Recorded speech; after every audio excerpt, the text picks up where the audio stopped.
Após relatos de moradores, deputados vão a Itacoatiara avaliar o sistema de segurança pública. Deputado José Ricardo apresenta a PEC que amplia para 30% os investimentos do Estado na educação. O governo vai encaminhar à Assembleia a alteração no texto da reforma administrativa referente à UEA. Petroleiros relatam na tribuna legislativa os reflexos da crise da Petrobras. Representante cultural dos Estados Unidos no Brasil visita o Poder Legislativo. O Além Notícias já está no ar com os principais fatos do dia.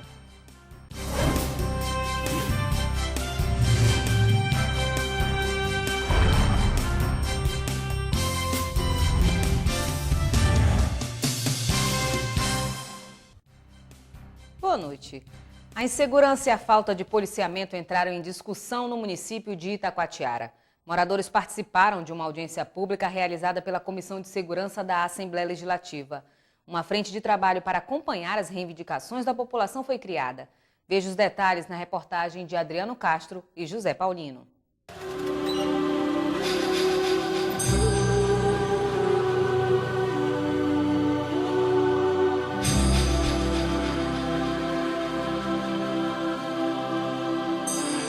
É necessário que tenha mais segurança, né? Porque tem muita boca de fumo ainda tem muitos tráficos. Aí seria que se tivesse segurança melhor, em cada bairro fizesse uma guarita para ter o policiamento direto, seria muito bom isso. As notícias são vários assaltos, principalmente de jovens que estão assaltando mais, né? Como a senhora avalia a segurança hoje aqui no município de Itacoatiara? Ela tá boa, mas ainda falta mais, né? Porque tem bairro ainda que a ronda, né, não passa. Eu acho que precisa de mais segurança, né, aqui na nossa cidade. Porque eu acho que tá muita marginalidade, né, que está acontecendo aqui, muita bandidagem, assalto, né. Foram depoimentos como estes que moradores do município de Itacoatiara, distante 265 quilômetros de Manaus, fizeram durante a audiência pública que debateu a segurança na cidade. O encontro foi de iniciativa da vereadora petista do município, Sheila Moreira, aprovada por unanimidade pela Câmara, que solicitou requerimento à Comissão de Segurança Pública da Assembleia Legislativa. Foi a necessidade que se viu para se apresentar um requerimento para que essa audiência pública fosse realizada? A falta de segurança no nosso município, como foi abordado aqui. O tema é segurança, mas no caso nós tratamos da falta de segurança, onde frequentes assaltos estão acontecendo e onde as maiores vítimas são os comerciantes. Por conta disso, a Associação Comercial de Itacoatiara, juntamente com os micros, grandes empresários, juntamente, nos procurou a casa para justamente nós debatermos e chamar essas autoridades. Além da população, representantes da Secretaria de Segurança do Estado, da Delegacia Geral de Polícia, do Comando da Polícia Militar do Interior, da Prefeitura e vereadores também participaram da discussão. E os moradores apontaram a atual situação da segurança na cidade, fizeram questionamentos e pediram ajuda. E os bairros estão lá desassistidos, entendeu? O comércio sendo assaltado, o pessoal é inseguro. Então a minha pergunta seria, qual realmente é a função do ronda no bairro de Itacoatiara? Meu filho foi assaltado 3 vezes, vindo da escola, né? Hoje ele não quer mais estudar, com medo, ele quer voltar para o interior, porque ele ficou com medo. O último assalto que assaltaram o meu menino, ele vinha andando com a irmã dele, que tem 16 anos. De acordo com o comandante do 2º Batalhão da Polícia Militar, que abrange Itacoatiara e outros 5 municípios, hoje a cidade conta com um contingente de 161 policiais militares. O comandante acredita que outros fatores são importantes para diminuir a criminalidade. Investimento em empregos, com investimento na área social, com investimento na família, para que essas famílias invistam, saibam educar seus filhos. Então, não existe uma forma de se resolver o problema segurança pública trabalhando especificamente em polícia militar e em polícia civil. Não existe essa possibilidade, tem que ser trabalhado um todo. Segundo o delegado de Itacoatiara, Lázaro Mendes, a cidade conta com um total de 8 delegados e 36 policiais civis, entre investigadores e escrivães. Ainda de acordo com o titular, novas medidas serão adotadas pelas polícias civil e militar para garantir maior segurança aos comerciantes e moradores. Eu, juntamente com o comandante da Polícia Militar, Major Beckman, assim como o diretor do EPI, Dr. Carlos, e mais o diretor do policiamento militar, nós iremos nos reunir e traçar metas imediatas, como no caso uma operação em conjunto, e com certeza já esse final de semana a população já vai perceber uma grande diferença. O comandante de policiamento do interior do estado, Coronel Marcos Frota, afirmou que algumas ações emergenciais serão feitas para atender de imediato a população de Itacoatiara. Vamos fazer um plano emergencial de segurança, para verificar os maiores pleitos deles, as maiores necessidades deles, e em seguida atendê-los, e depois nós vamos retomar o sistema Ronda no Bairro para trabalhar comunidade e segurança, e não segurança e comunidade, trabalhar comunidade e segurança. Vamos verificar os pontos nevrálgicos de segurança, os pontos que mais perigosos, as áreas consideradas vermelhas, vamos atacar e vamos dar, se Deus quiser, se Deus assim permitir, segurança à população daqui de Itacoatiara, que bem merece. Uma das denúncias foi que as viaturas do Ronda no Bairro não circulam com frequência pelas ruas da cidade. Para o presidente da Comissão de Segurança Pública da Assembleia Legislativa, deputado pelo PR Cabo Maciel, a falta de manutenção dos veículos pode ser o motivo. O parlamentar defende uma apuração.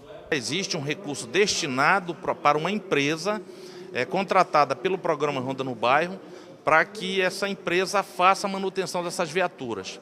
As viaturas na capital, nem todas estão tendo uma manutenção de forma muito precária. Aí você imagina para o interior do Amazonas. Nós estamos falando de Itacoatiara, que é 265 quilômetros da capital. Imagine você ter manutenção numa viatura em Tabatinga, em São Paulo de Olivença, Boca do Acre, nos municípios de fronteira. A Secretaria de Estado de Segurança Pública foi representada pelo secretário adjunto de Operações, Pedro Florencio, que avaliou como positiva a audiência. Pedro, que é policial federal há mais de 30 anos, deu explicações sobre a manutenção das viaturas do Ronda no Bairro. O contrato com a empresa que faz a manutenção foi repactuado, nós voltamos a pagar a empresa e a empresa voltou a fazer o serviço de manutenção. Já tem uma empresa credenciada aqui no município para que as viaturas não necessitem até ser guinchadas e levadas para Manaus para fazer essa manutenção. Isso a gente acredita que vai dar maior celeridade e as viaturas baixadas rapidamente devem voltar ao patrulhamento, ao policiamento ostensivo. O líder do Partido dos Trabalhadores na Assembleia Legislativa, deputado Sinésio Campos, também participou do debate.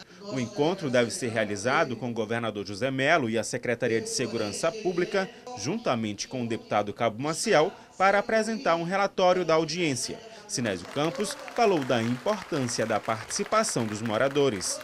Começou às 17 horas e está terminando às 22 horas, aqui em Itacoatiara. Uma audiência pública diferenciada, onde nós, parlamentares estaduais, nos manifestamos, a mesa dos trabalhos também, os vereadores, mas sobretudo aberto de uma forma bem exaustiva, mas produtiva para a população.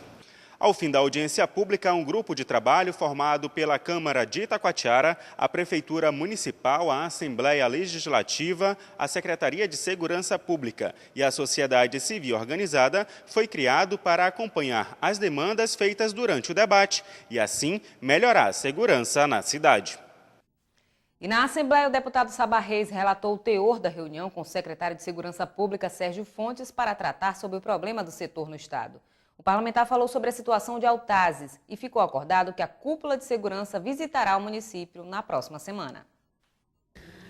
A reunião entre o deputado do PR Sabá Reis e o secretário de Segurança Pública Sérgio Fontes ocorreu na manhã desta quarta-feira. Foram discutidos os problemas enfrentados pelo setor no estado.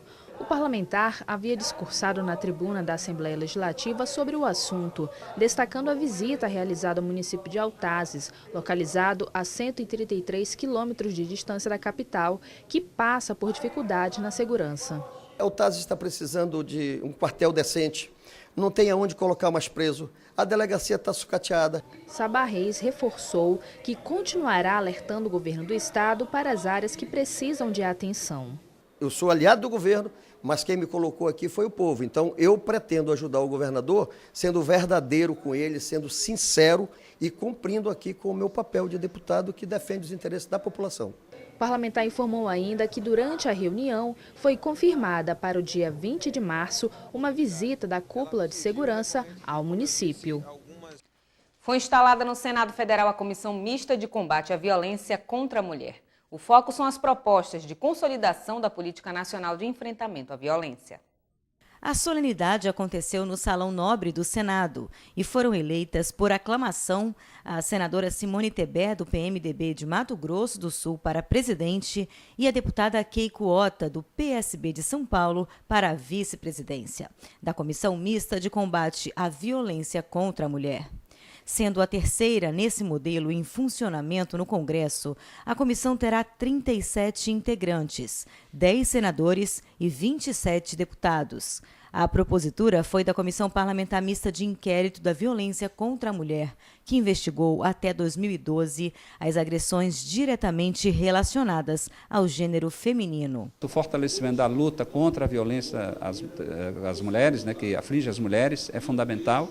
E no caso, no Senado, no Congresso, de modo geral, as estruturas que tem, e sendo presidido inclusive por uma mulher agora, a comissão, é fundamental porque tem uma sensibilidade maior. Entre as atribuições estão apresentar propostas para a consolidação da Política Nacional de Enfrentamento à Violência contra as Mulheres, buscar as possíveis falhas nas ações e serviços da Seguridade Social e na prestação de segurança pública e jurídica às mulheres vítimas de violência, além de apresentar projetos com o objetivo de corrigir essas lacunas.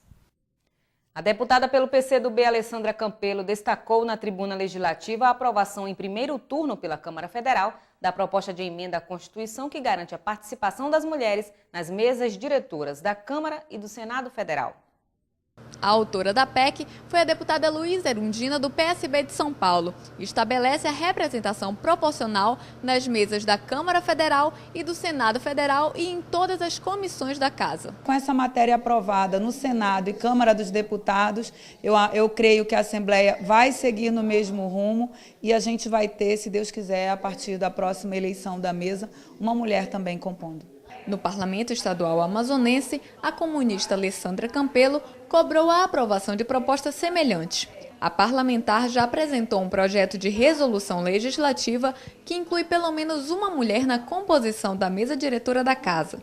O projeto tramita na Comissão de Constituição, Justiça e Redação e está sob a relatoria do deputado Belarmino Lins. Foi uma das primeiras matérias que apresentei, indo na mesma direção, garantindo a presença de uma mulher, pelo menos na mesa, ainda nesta legislatura, na próxima eleição, e daí sucessivamente, sempre que houver mulheres em plenário. O que a sociedade ganha é que a gente passa a ter representatividade.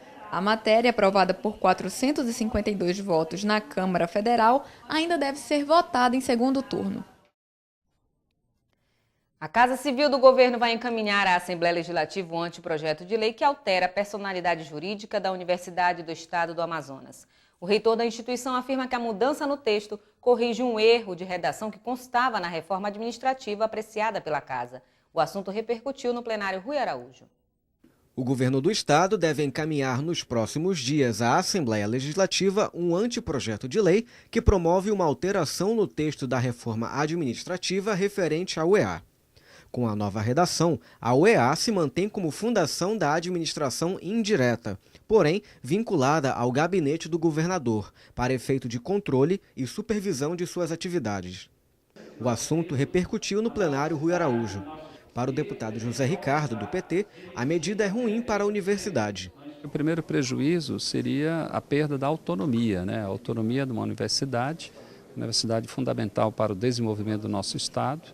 Na hora que você diminui esse status, e subordina a universidade simplesmente a decisão do governo, diretamente ao gabinete do governador, você está desvalorizando, você está enfraquecendo um grande instrumento que nós temos, que é a universidade, que está presente em todo o interior do Estado. Então, o governo, ao apresentar essa proposta que foi aprovada, acabou enfraquecendo. E isso, claro, cria uma reação ao setor acadêmico, porque nós precisamos fazer o contrário, fortalecer, investir mais, dar autonomia plena. O líder do governo na casa, deputado Sidney Leite, rebateu as críticas. Para o parlamentar, a mudança, pelo contrário, não tira a autonomia da UEA. O reitor da universidade, do ponto de vista administrativo, ele tem autonomia. Ele foi eleito, certo? É óbvio que há um diálogo com o governo do Estado. O governador José Mello tem um compromisso de dar autonomia financeira para a UEA, certo? Porque hoje ela depende desses repasses vinculados à Secretaria de Fazenda. Qual é o compromisso do governador? Que esse dinheiro seja direcionado de forma direta para a universidade. O questionamento que está havendo é que é o seguinte, que a lei que foi encaminhada da reforma o coloca como da administração direta. E ela, por ser uma situação de perfil, ela tem que ficar administração indireta. E essa correção o governo está mandando para cá, mas ela já está na reforma vinculada ao gabinete do governador e vai continuar vinculada ao gabinete do governador, como vê a reforma. Caso seja aprovada pelo plenário da Assembleia Legislativa, o novo texto passará a vigorar com a seguinte redação. A Universidade do Estado do Amazonas, UEA, fundação estadual componente da administração indireta, fica vinculada diretamente ao gabinete do governador, para efeito de controle e supervisão de suas atividades. Deputado José Ricardo apresenta a PEC que amplia para 30% os investimentos do Estado na educação. A proposta já havia sido apresentada em 2011, mas não chegou a ser votada em plenário. Agora o parlamentar espera que o projeto seja aprovado. Atualmente, a Constituição do Estado prevê a aplicação de 25% da verba arrecadada para investimentos na educação. Essa previsão apenas repetiu o percentual mínimo assegurado na Constituição Federal, em contraste com outros estados do país que já aplicam um percentual superior no ensino público, como Rio Grande do Sul e Mato Grosso, com 35%, São Paulo e Piauí, com 30%, Goiás, com 28,25% e o estado do Amapá, com 28% de investimentos. A proposta de emenda à Constituição apresentada pelo deputado petista José Ricardo prevê a ampliação dos investimentos na educação de 25% para 30%. O parlamentar defende ainda que a aprovação da PEC é a melhor forma para melhorar os índices de qualidade na rede de ensino público do Amazonas. José Ricardo reforçou que o aumento desse percentual mínimo reflete diretamente na qualidade do ensino, conforme resultados do último relatório nacional do Programa Internacional de Avaliação de Estudantes, o PISA 2012, onde coloca o estado do Rio Grande do Sul, acompanhado de Santa Catarina, com a maior média de desempenho entre os estudantes. O presidente da Assembleia Legislativa, deputado Josué Neto, recebeu hoje uma visita de cortesia do representante cultural dos Estados Unidos no Brasil. O objetivo foi discutir programas de intercâmbio e reforçar os laços socioculturais entre os dois países. O presidente da Assembleia Legislativa, deputado Josué Neto, conversou com Walter Kerr, adido cultural americano no Brasil. Ele representou a Embaixada dos Estados Unidos e busca parcerias na área educacional e cultural. A gente estava falando sobre todas as possibilidades dos intercâmbios, das parcerias, várias coisas e várias áreas onde nossa embaixada, em cooperação com o estado de Amazonas, pode fazer vários programas juntos. Os Estados Unidos apoiam uma série de programas desenvolvidos pelo governo brasileiro, como Ciências Sem Fronteiras e o Inglês Sem Fronteiras. A Embaixada Americana também desenvolve no país o programa Jovens Embaixadores, que leva alunos da rede pública aos Estados Unidos. Através do programa do governo federal do Ciências Sem Fronteiras e também de Inglês Sem Fronteiras, nós apoiamos muito desses programas. Mas também temos nossos próprios programas também, como Jovens Embaixadores, que é um programa muito legal, onde pessoas e alunos da rede pública podem ir para os Estados Unidos para ficar por algum tempo e morar com famílias americanas para conhecer melhor nossa cultura americana. Para o chefe do Legislativo, a visita mostra o sucesso da cooperação entre os dois países. E você vai ver no próximo bloco. Petroleiros vêm à Assembleia e relatam os reflexos da crise da Petrobras. E aprovados no concurso da Suzan pedem apoio do deputado Luiz Castro para a convocação.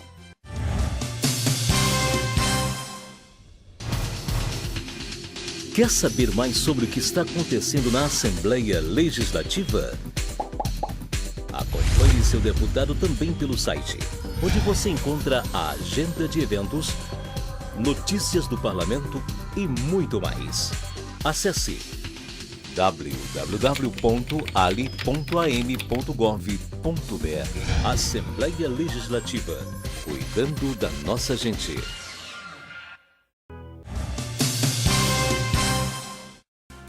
O coordenador do Sindicato dos Petroleiros, Acácio Carneiro, discursou em defesa da Petrobras no plenário Rui Araújo. Em meio aos escândalos envolvendo a estatal, os servidores temem as consequências que o prestígio abalado pode trazer para a Petrobras e a economia do país. O Sindicato dos Petroleiros do Amazonas, representado pelo coordenador Acácio Carneiro, pediu aos parlamentares apoio em defesa da Petrobras. As recentes descobertas de esquemas de corrupção envolvendo a cúpula da empresa têm prejudicado não somente o prestígio, mas também a economia do Brasil. O medo agora é que os estados onde a empresa mantém refinaria também possam ser afetados. É o caso do Amazonas, que tem, de acordo com o Sindipetro, aproximadamente 35% da receita do ICMS advinda da empresa. São 2.000 servidores concursados e 10.000 contratados. O sindicato alerta que os investimentos da Petrobras no Amazonas não podem parar. Porque a gente entende que se parar a Petrobras, o país para. O investimento aqui no Amazonas é em torno de 35% de ICMS que a Petrobras investe aqui no Amazonas de ICMS. Sem contar os empregos indiretos, sem contar a estratégia que a refinaria de petróleo no Amazonas tem, a única do norte do país. Então a gente entende que temos que lutar. Para o deputado José Ricardo, que cedeu o tempo do PT ao Sindipetro, os problemas enfrentados atualmente pela Petrobras são passageiros. A Petrobras é muito maior do que os erros de alguns dirigentes.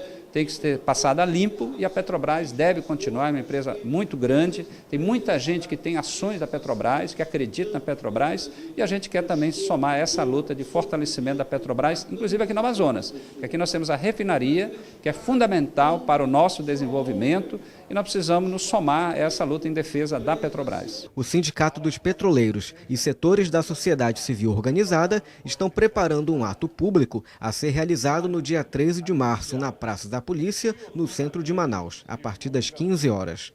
A ideia é fruto de mobilizações convocadas pela Central Única dos Trabalhadores e movimentos sociais em defesa da Petrobras. As 27 capitais do país estão com eventos similares confirmados. O recuo da produção industrial no Amazonas em mais de 12% em janeiro motivou o discurso do deputado Serafim Corrêa na tribuna legislativa. Esse foi o pior resultado do país entre as 15 localidades pesquisadas pelo IBGE. A queda na produção, segundo Serafim Corrêa, pode ter se agravado devido à burocracia no modelo de gestão da Zona Franca de Manaus. Segundo o parlamentar, o Conselho Administrativo não se reúne há 8 meses, impedindo o andamento de 130 projetos que já receberam parecer favorável. Mas há ainda outros entraves, como o precário sistema de fornecimento de energia elétrica, a necessidade de autorização do Corpo de Bombeiros para o funcionamento e a legislação ambiental. Após a prorrogação por 50 anos, que foi um esforço de todos, ela está absolutamente travada. O MIDIC não nomeia o novo superintendente, mas pior do que isso, também não chama reuniões. Não havendo reuniões, você não tem novas empresas. Agora, mesmo aquelas empresas que já tiveram os seus projetos aprovados, estão encontrando dificuldades, seja na Eletronorte, seja no Corpo de Bombeiros, IPAAN e no Implurb. É preciso dar mais velocidade. Corrêa afirmou que a queda na produção terá como consequência o aumento no nível de desemprego. Ao final desse mês, cairá a arrecadação de ICMS e, quando vierem os números do CAGED, nós já vamos verificar uma queda no emprego. Tudo isso é uma combinação explosiva e que nós temos a obrigação de evitar que ela se consolide. Segundo o levantamento feito pelo IBGE, tiveram influência negativa os produtos de informática, eletrônicos e óticos, com um decréscimo de menos 31,4%. Produtos derivados do petróleo e biocombustíveis, com menos 17,6%, e outros equipamentos de transporte, com menos 16,5%. Candidatos do concurso público da Secretaria de Estado da Saúde pedem apoio ao deputado Luiz Castro para que intervenha junto ao governo do estado para a convocação dos aprovados. O certame foi realizado no ano passado. Em tempos de crise econômica, tudo o que um trabalhador formal quer... Segurança, estabilidade, quer garantir o direito de alimentação à família, de ter uma boa condição de vida. Esse grupo representa uma comissão formada por mais de 700 candidatos com pontuação suficiente para classificação no concurso da Suzan, a Secretaria de Estado da Saúde. Todos têm um objetivo em comum: querem ser convocados. O concurso realizado no ano passado teve aprovação de quase 12 mil pessoas, mas até agora a Secretaria não divulgou nenhuma lista oficial com a classificação deles. Para saber se atingiu a pontuação suficiente para ser convocado de imediato a assumir a vaga ou ficar em cadastro reserva, cada candidato teve de entrar no site da Fundação Getúlio Vargas e, por meio da soma dos pontos, ter um resultado aproximado. Existe essa pendência jurídica, é relativa ao concurso de 2005. Já foi solicitado para a Suzan que enviasse ao Ministério Público a relação de quantos candidatos remanescentes ainda precisam ser convocados referente ao concurso de 2005. A doutora nos deu um prazo de 15 dias para termos esse número. Eles protocolaram um documento junto ao governo do estado pedindo uma audiência com o governador para tratar do assunto e, junto ao Ministério Público Estadual, pedem esclarecimentos sobre o andamento do certame. Como a Suzan nem chegou a divulgar a lista, o resultado não foi homologado.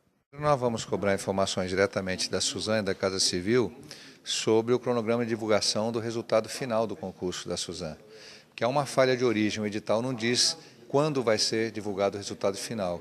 E é um direito de quem fez o concurso, gastou o seu dinheiro para pagar a taxa do concurso, teve todo o dispêndio de energia, de horas de estudo, saber se ele passou, em que classificação ele está, no final do resultado, com a apuração tanto da nota das provas como dos títulos. Então, esse é o primeiro passo. Nós sabemos que o Ministério Público também está fazendo essa cobrança para o governo, uma questão de respeito e de compreensão do direito de todas essas pessoas. O grupo garante que o pleito junto ao governo não possui envolvimento político e pretendem fazer uma manifestação pacífica em frente à Suzan na próxima sexta-feira, dia 13, a partir das 8 da manhã. Após a Avenida Constantino Neri, em Manaus, registrar constantes acidentes, o deputado Carlos Alberto voltou a criticar a implantação da faixa azul. O parlamentar cobrou a atenção do poder público municipal. Os constantes acidentes e atropelamentos que vêm ocorrendo na Avenida Constantino Neri foram tema de discurso no plenário da Assembleia Legislativa do Amazonas pelo deputado Carlos Alberto, do PRB. O parlamentar acredita que a principal causa é a faixa azul, implantada pela Prefeitura de Manaus na via, como parte do sistema BRS, uma das principais políticas de mobilidade urbana do Executivo para a capital. Carlos Alberto afirmou que, em determinado ponto da Constantino Neri, já próximo ao centro da cidade, existe um número grande de igrejas e escolas, que levam diversas pessoas a cruzarem a avenida em vários momentos do dia. Por isso, o deputado afirmou temer novos acidentes e pediu a atenção da Prefeitura de Manaus para o assunto. Eu estou aqui para fazer o apelo, eu estou aqui para gritar, para pedir por socorro a favor das pessoas que circulam na Constantino Neri e que no dia a dia têm sido vítimas e outras têm presenciado esses acidentes que tanto têm trazido transtornos, dor, sofrimento a tantas e tantas pessoas. É inacreditável. Ontem, só ontem, no espaço de tempo, 3 acidentes sucessivos aconteceram. Em à parte, os deputados Sinésio Campos e Luiz Castro se solidarizaram com o discurso do deputado Carlos Alberto. Eles sugeriram que a Comissão de Obras e Serviços Públicos da Casa possa discutir alternativas junto à Prefeitura. Deputado Serafim Corrêa destaca em plenário a aprovação da PEC no Senado, que prevê o fim de coligações partidárias para as eleições proporcionais. E mais, deputado Cabo Maciel solicita do governo do estado a renovação de uniformes para policiais militares. Veja no resumo de notícias. No discurso desta quarta-feira, na Aleã, o deputado pelo PSB, Serafim Corrêa, destacou a aprovação da PEC em primeiro turno no Senado, que prevê o fim de coligações partidárias para as eleições proporcionais de deputados federais, estaduais e vereadores. Essa foi uma PEC apresentada pelo ex-senador Sarney, que acaba com as coligações nas eleições proporcionais. Foi aprovada em primeiro turno, será submetida ao segundo turno e depois vai à Câmara dos Deputados. Há dúvidas sobre se ela passa na Câmara dos Deputados. O presidente da Comissão de Segurança Pública da ALEAN, deputado Cabo Maciel, solicita do governo do estado renovação dos uniformes para policiais militares. Segundo o parlamentar, há 3 anos, os agentes não recebem auxílio para a troca dos fardamentos. Que o comando da Polícia Militar possa fazer o pagamento de uniformes, porque o interior já tem policiais que estão sem uniformes para trabalhar. No CSM tem centenas de pares de uniforme. O problema é que esses uniformes vieram com cores variadas. A informação que eu tenho é que poderá ser encaminhado para o interior do estado, para ser usado pelos policiais do interior. Nós vamos fiscalizar isso. A deputada pelo PCdoB, Alessandra Campelo, apresenta projeto de lei que regulamenta a contratação dos estagiários pelo Executivo Estadual. De acordo com a parlamentar, a medida visa evitar a contratação de pessoas apenas por indicação de secretários. O secretário ele tem o poder de escolher os estagiários que vão ajudar na administração. O estágio ele serve para ajudar a administração, mas ele serve principalmente para compor o currículo daquele estudante que aprende, agrega ao seu currículo e já termina a faculdade com uma experiência no mercado de trabalho. Hoje, quem escolhe o estagiário é o secretário, é a secretaria. O que eu quero é dar oportunidade para todos os estudantes universitários. O deputado pelo PSC, Francisco Souza, denunciou em plenário a empresa Manaus Ambiental. De acordo com o parlamentar, a concessionária vem realizando cobranças indevidas aos consumidores. No pequeno expediente desta quarta-feira, o PMDBista, deputado Vanderlei Dallas, cobrou celeridade do TRE no julgamento sobre o suposto desvio de recursos públicos para a compra de votos na eleição para o governo do Amazonas. O parlamentar disse apoiar o trabalho realizado pelos órgãos competentes. Ainda sobre o assunto de suspeita de compra de votos, o deputado pelo PR, Saba Reis, saiu em defesa do governador José Mello e disse que o segundo colocado das eleições estaria promovendo um terceiro turno no Amazonas. Na ocasião do pequeno expediente, o deputado Vanderlei Dallas aproveitou a oportunidade para destacar as ações da senadora Sandra Braga no Congresso Nacional. Segundo o parlamentar, em menos de um ano no cargo, a senadora tem realizado medidas importantes para o Estado. A senadora Sandra aplicou seus 10 milhões de emendas, 5 milhões na saúde, e uma parte desse dinheiro ela destinou ao banco de prótese mamária, que a lei já ampara a mulher, porque muitas mulheres faziam suas cirurgias e não colocavam a prótese, ficava feio, tinha que colocar um seio postiço. E a senadora Sandra destinou 1,5 milhão para o banco de prótese mamária da UFAM, do Hospital da UFAM. Confira agora o que foi destaque no ALEAN Notícias de hoje. Deputados realizam audiência pública em Itacoatiara para avaliar o sistema de segurança pública. Petroleiros relatam na tribuna legislativa os reflexos da crise na Petrobras. Representante cultural dos Estados Unidos no Brasil visita a Assembleia Legislativa. E nós ficamos por aqui. De hoje até a próxima terça-feira estarei em um pequeno período de férias. E a apresentação do ALEAN Notícias ficará a cargo da jornalista Adriana Araújo. Uma ótima noite para você e até o retorno.